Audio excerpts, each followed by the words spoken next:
A very good morning to all of you. Now let's combine the simple sentences into a simple sentence. ये कुछ simple sentences के examples हैं जिन्हें हमें combine करना है. They are the following sets और इनको कंबाइन करके हम कैसे एक सिंपल सेंटेंस बनाते हैं. तो देखिए, पहला जो यूज़ है वो है यूज़ ऑफ पार्टिसिपल. तो यूज़ ऑफ पार्टिसिपल में इस सेक्शन में हम यहाँ पर दो पार्टिसिपल देखेंगे.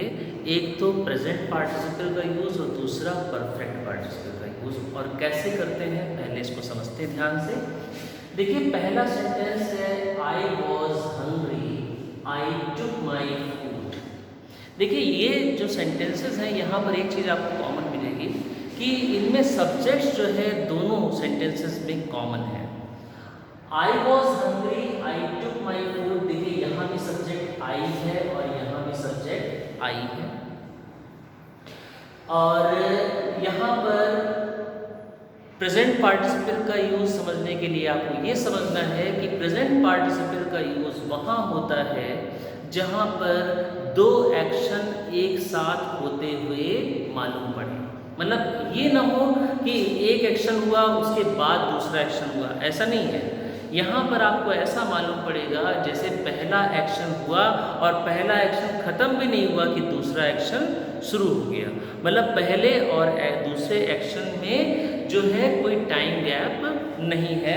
तो वहाँ पर हम प्रेजेंट पार्टिसिपल का यूज़ करते हैं. तो कैसे करते हैं देखिए, सबसे पहला है I was hungry, I took my food. तो प्रेजेंट पार्टिसिपल का यूज़ हमेशा पहले सेंटेंस के वर्ब में लगाया जाएगा. देखिए, पहला वर्ब कौन है? वॉज कौन सा वर्ब है? पहला वर्ब है. और दूसरा वर्ब क्या है? टुक. तो हम क्या करेंगे, चूंकि दोनों के सब्जेक्ट्स कॉमन हैं इसीलिए पहले सब्जेक्ट में लेकर के पहले हम वर्ब से स्टार्ट करेंगे. ये वॉज जो है, वॉज का हम प्रेजेंट पार्टिसिपल लिखेंगे. तो वॉज का प्रेजेंट पार्टिसिपल क्या होता है? बीइंग. वॉज का प्रेजेंट पार्टिसिपल क्या होता है? बीइंग. जैसे अगर यहाँ पर वॉज की जगह पर इज होता या एम होता या आर होता या वॉज होता या वर होता तो उसे हम प्रेजेंट पार्टिसिपल में क्या कर देते? बीइंग कर देते. तो वॉज की जगह पे हमने क्या कर दिया? बीइंग. अब ये क्या बना? Being hungry, being hungry comma. अब उसके बाद में फिर क्या है? आई टुक माई फूड. तो being hungry, I took my food.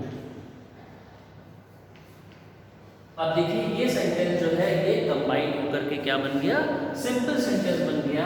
हमने पहले वर्ब को चेंज कर दिया नॉन फाइनाइट वर्ब में, प्रेजेंट पार्टिसिपल में. ये हो गया बीइंग. तो being hungry, I took my food. अब इसी तरह से आप दूसरे एग्जांपल देखिए. She heard a noise, she woke up. अब देखिए, इस सेंटेंस में भी, इन दोनों सेंटेंस में भी सब्जेक्ट जो है कॉमन है. दोनों का सब्जेक्ट जो है शी है. अब शी हर्ड अ नॉइज, उसने शोर सुना, वो जाग गई. तो जाहिर सी बात है उसने शोर सुना और जागी, मतलब दोनों एक्शन के बीच में कोई टाइम गैप नहीं है. मतलब शोर सुनते ही वो जागी ना. तो शोर सुनते ही जागी मतलब there is no time gap between two actions. तो ऐसे में जो पहला वर्ब है हर्ड, जो कि वर्ब की सेकंड फॉर्म है, उसे हम प्रेजेंट पार्टिसिपल में चेंज करेंगे. तो हर्ड की प्रेजेंट पार्टिसिपल फॉर्म क्या होगी? हियरिंग. तो इसको हम क्या करते हैं? सबसे पहले इसी से स्टार्ट करेंगे. ये क्या हो जाएगा? Hearing, hearing a noise. अब ये हियरिंग अ नॉइज का मतलब क्या हुआ? शोर सुनते ही कॉमा. अब देखिए, यहाँ भी शी है, यहाँ भी शी है. तो शी वोक अप. कहने का मतलब क्या हो गया कि शोर सुनते ही वो जाग गई. शोर सुनते ही वो जाग गई. अब देखिए, नेक्स्ट सेंटेंस देखते हैं. A funny fox saw some grapes, they were hanging from a vine. A funny fox saw some grapes, they were hanging from a vine. अब देखिए, ये सेंटेंस थोड़ा सा चेंज हो गया. अब देखिए, इस सेंटेंस में सब्जेक्ट जो है दोनों में कॉमन नहीं है. पहले सब्जेक्ट का पहला जो सब्जेक्ट है वो है अ फनी फॉक्स और दूसरा सब्जेक्ट है दे. तो अब हमें ये पहचानना होगा कि जो सेकंड सेंटेंस है उसमें सब्जेक्ट दे किसके लिए आया है. ये दे किसके लिए आया है? फनी फॉक्स ने कुछ ग्रेप्स देखे, वो एक बेल से लटके हुए थे. तो कौन बेल से लटके हुए थे? जाहिर सी बात है यहाँ पे किसकी बात हो रही है? ग्रेप्स की बात हो रही है। तो ये दे किसके लिए आया है? ग्रेप्स के लिए आया है। तो ऐसे में अब ये सेंटेंस को जब हम कंबाइन करेंगे तो इसको हम थोड़ा डिफरेंट वे में कंबाइन करेंगे। क्यों? क्योंकि ये हैंगिंग फ्रॉम अ वाइन जो है वो ग्रेप्स के लिए आया है, इसीलिए इस सेंटेंस को जब हम कंबाइन करेंगे तो पहला सेंटेंस को हम एज इट इज लिखेंगे। जैसे लिखेंगे a funny fox saw some grapes. Funny fox ने कुछ ग्रेप्स देखे। अब कैसे देखे? वाइन से लटके हुए। तो अब ये हैंगिंग जो है यही प्रेजेंट पार्टिसिपल बन जाएगा और ग्रेप्स की जस्ट बाद में क्या लिख देंगे?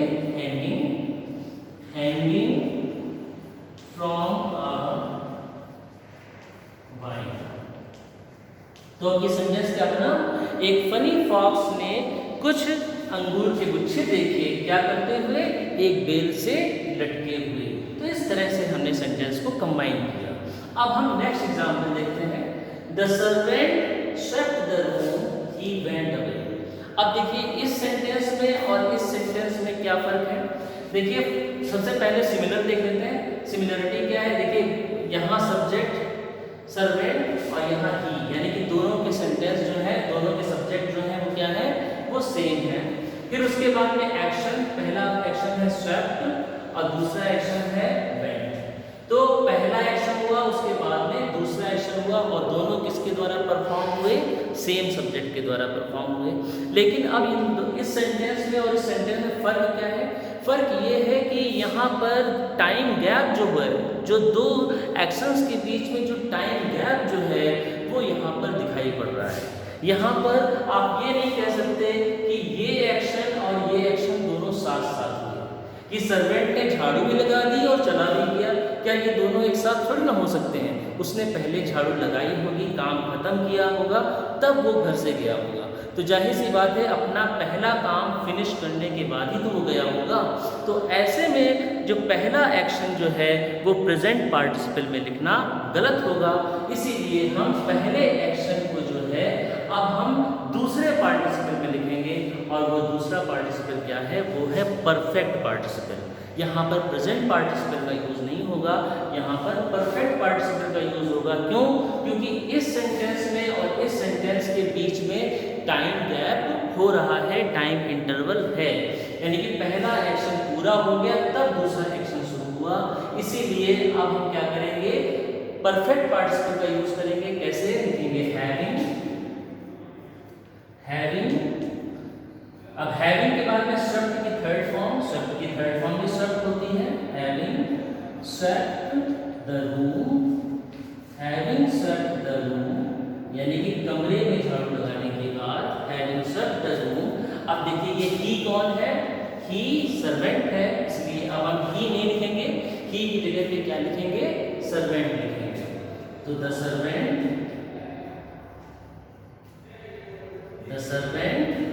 Went away. ये सेंटेंस क्या बना? झाड़ू लगाने के बाद, कमरे में झाड़ू लगाने के बाद नौकर चला गया। अब नेक्स्ट एग्जांपल देखते हैं। He was punished by his teacher, he felt sorry. ये लास्ट एग्जांपल दिखाने आपको बताने जा रहे हैं कि उसे अपने टीचर के द्वारा सजा मिली और उसे सॉरी फील हुआ। तो अब यहाँ पे कैसे चेंज करेंगे? देखिए यहाँ पे पहला वर्ब क्या है? वॉज पनिश्ड और दूसरा वर्ब क्या है? फेल्ट। दोनों के सब्जेक्ट क्या है? कॉमन है। देखिए यहाँ भी ही है और यहाँ भी ही है। तो पहला सब्जेक्ट, पहला जो वर्ब है वो है वॉज पनिश्ड। ये पहला वर्ब है। तो अब यहाँ पे देखने वाली बात है कि he was punished by his teacher, ये एक्टिव वॉइस नहीं है, ये पैसिव वॉइस है। क्यों? क्योंकि उसे सजा मिली थी किसके द्वारा दी गई थी? टीचर के द्वारा दी गई थी। तो चूंकि पहला सेंटेंस जो है वो पैसिव वॉइस में है, इसीलिए जाहिर सी बात है अगर पैसिव वॉइस में वर्ब है तो उसका पार्टिसिपल भी पैसिव में ही होगा। इसीलिए यहाँ पर हैविंग प्लस थर्ड फॉर्म न लिख करके हम having plus been plus third form का यूज करेंगे। तो कैसे कहेंगे? हैविंग बीन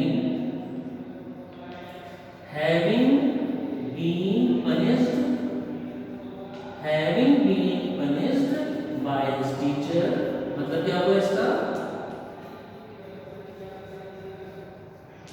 अपने टीचर के द्वारा सजा पाए जाने के बाद, having been punished by his teacher, अब लिखेंगे ही फेल्ट सॉरी, उससे बहुत सॉरी फील हुआ। अपने टीचर के द्वारा सजा पाए जाने के बाद उसे बहुत सॉरी फील हुआ। तो इस तरह से these are the 5 examples of simple sentences. I told you how to combine them into a simple sentence. In the next video, I will tell you about the use of past participle and use of infinitive. I hope आप लोगों को ये sentence समझ में आ गए होंगे। अगर अभी भी इस सेंटेंस में कोई प्रॉब्लम है, कोई आपको चीज़ नहीं समझ में आई है, तो आप बेटा कमेंट बॉक्स में मुझे प्रॉब्लम ज़रूर डिस्कस करें, ज़रूर बताएं। I will try to solve this problem.